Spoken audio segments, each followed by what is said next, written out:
Inside the country is a round the clock news channel committed to deliver.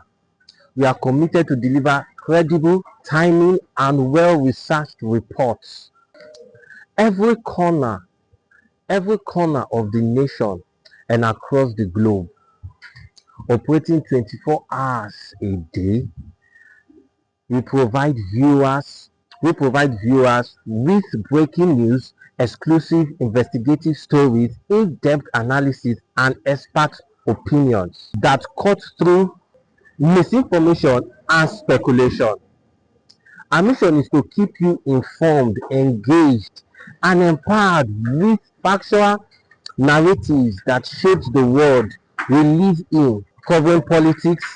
The reason why the Jonathan coalition came up was as a result of two developments. First, the feeling that Jonathan was not governing the country very well, okay? Second, Jonathan made a commitment not to run in 2015. So he had problems even within his own party. The third, okay, was simply we realized, those of us in small parties, opposition parties at the time, CPC, ANPP, ACN, we realized that unless we came together, okay, step by step, election cycle after election cycle, the PDP will be destroying us in bits and pieces. So it was an act of self-preservation in the first instance for the political parties. That's why three major political parties decided we must come together, okay? The second, of course, was the feeling that, you know, Jonathan was doing a bad job, let's get him out.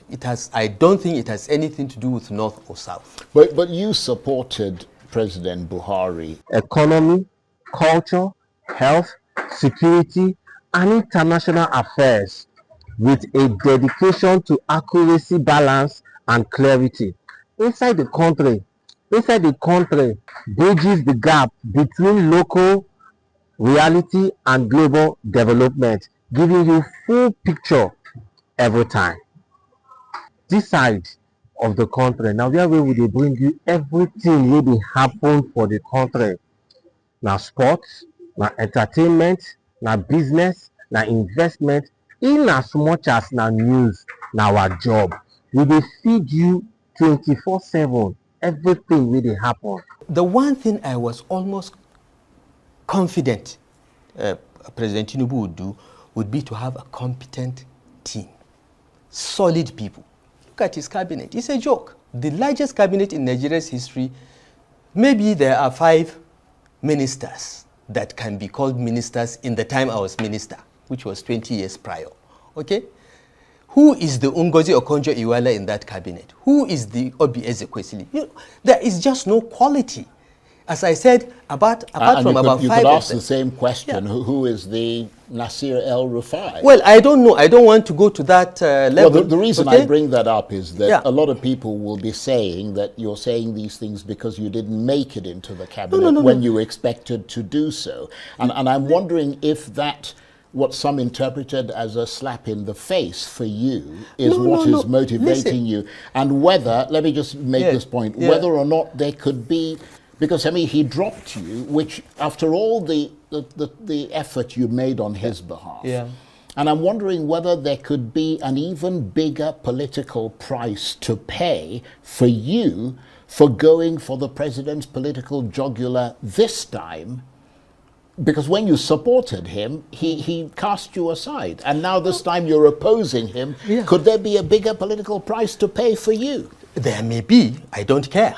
That's me, okay? Now, let's go back to that. You know, Charles, anytime I wake up and I see the Tinubu government inflicting more pain on Nigerians and just bungling governance, the simplest things in governance that I knew when I was DG of BP, these guys can't even get it together. Whenever I see that, I thank God. Because I think God saved me. I'm a very lucky person. I think God saved me from the embarrassment of having to explain to be part of this disaster, okay? So I've never thought twice about it. I never sought to be minister. I was minister 20 years before. That's nothing. Tinubu begged me. And to your to credit, okay? you did a superb job as Well, Minister of Abuja. Thank you very much. Everybody would agree to Thank that. you very much, okay? My record is there, all right? So, Tinubu begged me publicly, the videos are there, to serve in his cabinet. He requested me to change my personal life plans, okay? So those that I say is because he dropped me. How can I be unhappy about something that I never sought, it was actually an imposition on me. I had to change my plans. I had to put my PhD on hold. I had to do many things because of his request. So it has not happened. It has not happened. I'm grateful to God that it has not happened because I don't have to explain to Nigerians why electricity is this way, the economy is going this way, the exchange rate is going that way, and so on. I don't have to explain that. Right. But what is your sense of what the wider public mood is? Because, I mean, you've said that, he's treated the Nigerian people very badly in terms of his policies. I mean, what is your sense of what the wider public mood is?